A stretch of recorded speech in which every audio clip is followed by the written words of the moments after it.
First ever factory outlet Mukunda jewellery KPHP Kothapet Khammam Somajiguda Hanamkonda.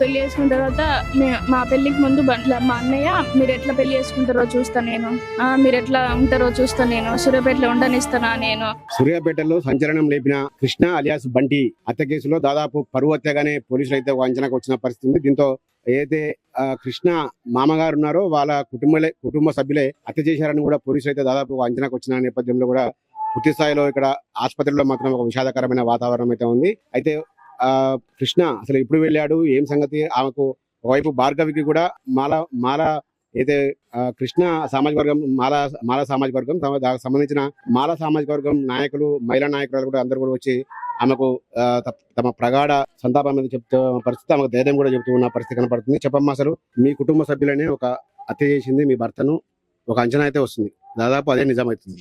ఏమనిపిస్తుంది అసలు మీకు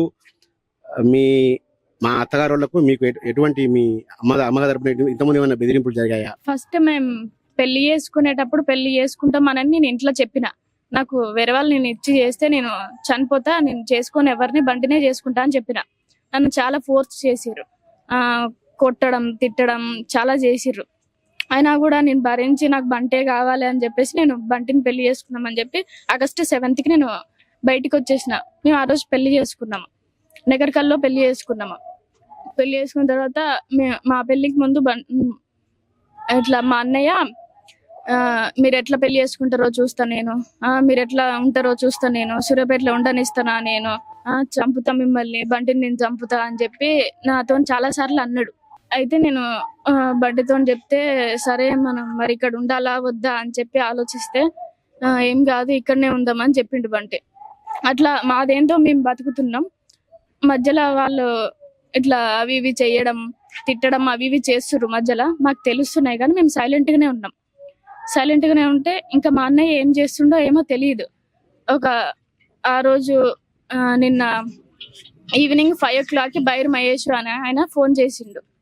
ఫోన్ చేసి ఇట్లా అన్న బయటికి రా మరి ఏంది అని చెప్పి పైసలు అని ల్యాండ్ గురించి ఏదో మాట్లాడారు, నాకు తెలియదు. ఇంతకు ముందు మాట్లాడుతుంటే నేను విన్నా, ల్యాండ్ అని మాట్లాడుతుంటే విన్నా, అది దానికే పిలిచిర్రేమో అని చెప్పి నేను అనుకున్నా. నేను అప్పుడు కాల్ మాట్లాడేటప్పుడు ఆయన ఫోన్ చేస్తే నేను బంటికి ఇచ్చిన, ఫోన్ చేస్తుర్రు అని చెప్పి ఇస్తే మాట్లాడిండు. ఫస్ట్ టైం ఆల్రెడీ ఓకే కూర్చున్నాడు. కూర్చోగానే మళ్ళీ నేను ఫోన్ మాట్లాడుతుంటే మళ్ళీ ఒక 3 times ఫోన్ చేసిండు. ఫోన్ చేస్తే మళ్ళీ ఫోన్ చేసిండు అని చెప్పి ఇస్తే మళ్ళీ ఆ ఫోన్ మాట్లాడి నాకేం చెప్పలేదు, ఇంకా బయటికి వెళ్ళిపోయిండు. నేను బయటికి వెళ్తుండు అని నేను అనుకోలేదు. నేను ఫోన్ మాట్లాడుతున్నప్పటికీ నా ఫ్రెండ్స్ తోనే మాట్లాడుతుంటే నాకేం చెప్పలేదు. ఇక నార్మల్ గా బయట ఉంటాడేమో అని చెప్పి నేను అనుకున్నా, ఇంటి బయట ఉంటాడేమో అనుకున్నా. ఎప్పుడైనా చెప్పిపోతాడు నాకు ఖచ్చితంగా, చెప్పండి నేను బయటికి వెళ్ళడు. కానీ ఆ రోజు ఏందో మరి కంగారుగా బయటికి వెళ్ళిండు, తెలియదు. ఆయన ఫోన్ ఎప్పుడైనా మీకు ఇచ్చిపోతాడా? ఫోన్ తీసుకెళ్తాడు కదా మామూలుగా, అయితే ఇప్పుడు ఎందుకు ఇంట్లో పెట్టి వెళ్ళిండు? అప్పుడప్పుడు నాకు ఇచ్చిపోతాడు, నాకు ఫోన్ లేదు, నేను ఒక్కదాన్నే ఉంటా మళ్ళీ లేట్ అవుతుంది అని చెప్పి అప్పుడప్పుడు ఫోన్ ఇస్తాడు. ఎక్కువ శాతం ఆయన దగ్గరనే ఉంటది. నేను ఆ రోజు ఫోన్ మాట్లాడుతున్నా, ఇంకా సర్లే అని చెప్పి ఎమ్మటే వస్తా అనుకొని పోయిండే ఏమో మరి తెలియదు. అటే ఇంకా 5కి వెళ్ళిపోయిండు, ఇంకా రాలేదు. ఇంకా ఆయన దగ్గరికి వెళ్ళిండేమో మాట్లాడుతురేమో అని చెప్పి నేను అనుకున్నా. అయితే 11 o'clock అట్లా నేను ఫోన్ చేసిన ఆయనకి. ఫోన్ చేస్తే లిఫ్ట్ చేయలేడు.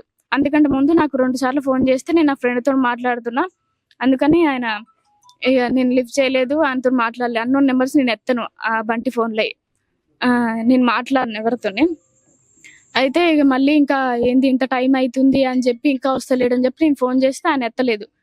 మా వదినకి ఫోన్ చేసిన, ఒక 3 o'clock అవుతుంది. అప్పటికి 3 o'clock అవుతుంటే వదినకి ఫోన్ చేసి ఇట్లా పోయిండు వదిన, ఇంకా రాలేదు అని చెప్పి నేనంటే మరి ఎవరైనా ఉన్నారా ఏంది ఎవరితో పోయిందంటే ఇట్లా నెంబర్ ఉంది అని చెప్పి ఇచ్చిన వదినకి. ఫోన్ చేయాలంటే స్విచ్ ఆఫ్ వచ్చింది అప్పటికి ఆయనది, బైర్ మహేష్ ఆయనది. స్విచ్ ఆఫ్ వస్తే మళ్ళీ నేను చేసిన, అయినా స్విచ్ ఆఫ్ వచ్చింది. మళ్ళీ 5 o'clock చేసిన, 6 o'clock చేసిన, అట్లా చాలా సార్లు చేసినా కూడా స్విచ్ ఆఫే వస్తుంది. అయితే నీకు ఎవరు చెప్పారు చనిపోయాడన్న విషయము? మార్నింగ్ నాకు పోలీసులు కాల్ చేసారు. కాల్ చేసి ఇట్లా బంటి ఉన్నాడా అని చెప్పి అడిగితే లేడు, మరి నైట్ వెళ్ళిండు బయటికి, ఏం షర్ట్ వేసుకుండు, జుట్టు కటింగ్ ఎట్లా చేసుకుండు అని చెప్పి, బైక్ ఉందా అని చెప్పి అన్ని అడిగిర్రు. అయితే నేను అన్ని చెప్పిన. సరే అని చెప్పి అన్నారు. సార్ ఏమైంది సార్ అని అడిగితే నేను చెప్పలే. వాళ్ళు చెప్పకపోతే మళ్ళీ అడిగిన నేను. మళ్ళీ కాల్ చేసామమ్మా అని చెప్పిర్రు. వాళ్ళు కట్ చేసిండ్రు. నెక్స్ట్ ఎమ్మటే నాకు విజయన్న కాల్ చేసిండు. విజయన్న కాల్ చేస్తే ఇంకా అన్న ఈడ కట్ట మీద ఉండరంటారా రారా అని అంటే సరే అని చెప్పి మాకు ఇంకా నేను ఫుల్ ఏడుస్తుంది. అప్పటికి ఫుల్ ఏడుస్తున్నా. ఇంకా అక్కడికి పోదాం అనేసరికి ఏడా అని మాకు తెలియదు. ఏందో మేము అన్ని పోదామని చెప్పి ఆటో దగ్గరికి వెళ్ళినాం. మేము వెళ్తుంటే మళ్ళీ రిటర్న్ ఇక్కడికి హాస్పిటల్ దగ్గర తీసుకొచ్చారు అని చెప్పి మేము రిటర్న్ ఇక్కడికి వచ్చేసినాం. ఇంకా నువ్వు ప్రాణం కంటే ఎక్కువ ప్రేమించిన భర్త చనిపోయాడు, మీ ఫ్యామిలీ దూరమైంది, నెక్స్ట్ ఏం చేయబోతున్నావు అమ్మ? నా బంటిని చంపినందుకు ఖచ్చితంగా నేను పోరాటం చేస్తా. నాలాగా వేరే అమ్మాయికి జరగకూడదు. ఇలా అందరు అమ్మాయిలకి జరుగుతుంది. ఇట్లా జరిగితే ఇప్పుడు నాకు ఏజ్ ఉంది కాబట్టి నేను చేసుకుంటా, అది నా ఇష్టం. వాళ్ళు చెప్పింది చేసుకోవాలంటే నేను చేసుకోను కదా, అంటే నాకు నచ్చాలి కదా ఫస్ట్. అందుకే అమ్మాయిలకి కొంచెం రక్షణ కలిగించాలి అని చెప్పి నేను అనుకుంటున్నా. మీ అమ్మ ఏమంటుందంటే, మీ అమ్మతో మాట్లాడినాము, మీ అమ్మ ఏమంటుందంటే ఆల్రెడీ ఎంగేజ్మెంట్ అయింది, ఇటువంటి బాధ ఏ తల్లిదండ్రులకు ఆడపిల్లలు కలిగించవద్దు, మా బిడ్డ చాలా కష్టపెట్టింది అంటుంది. దానికి ఏం సమాధానం? నాకు ఎంగేజ్మెంట్ ఏం కాలేదు, అవుతుంది అని అంటేనే నేను బయటకు వెళ్ళా. ఎంగేజ్మెంట్ అయితే నేను ఎందుకు బయటకు వస్తాను? ఫస్ట్ నేను ఎందుకు ఎంగేజ్మెంట్ చేసుకుంటా? ఆల్రెడీ నా మనసులో ఒకరు ఉన్నారు. తర్వాత నేను ఎందుకు ఎంగేజ్మెంట్ చేసుకుంటా? నాకు ఇష్టం బంటి అని చెప్పిన వాళ్ళు ఒప్పుకోవట్లేదు. నేను అప్పుడు ఇంట్లో నుంచి వచ్చేసిన. నన్ను కూడా చాలా ఇబ్బంది పెట్టిరు వాళ్ళు. భవిష్యత్తులో మీ ఇంటికి వెళ్తావా, లేకపోతే బంటి వాళ్ళ మదర్ని చూసుకుంటే ఇక్కడ ఉంటావా? లేదు, నేను మా ఇంటికి అయితే వెళ్ళను. నేను బంటి వాళ్ళ ఇంట్లోనే ఉంటా, వాళ్ళతోనే ఉంటా, వాళ్ళ పేరెంట్స్ తోనే ఉంటా. ఇది భార్గవి చెప్తా ఉంది.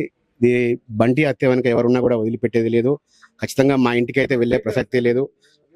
బంటి వాళ్ళ మదర్ని ఫాదర్ని చూసుకుంటూ వాళ్ళ ఇంట్లోనే ఉంటాను, జీవితం మొత్తం కూడా వాళ్ళతోనే గడుపుతాను కూడా భార్గవి చెప్తా ఉంది.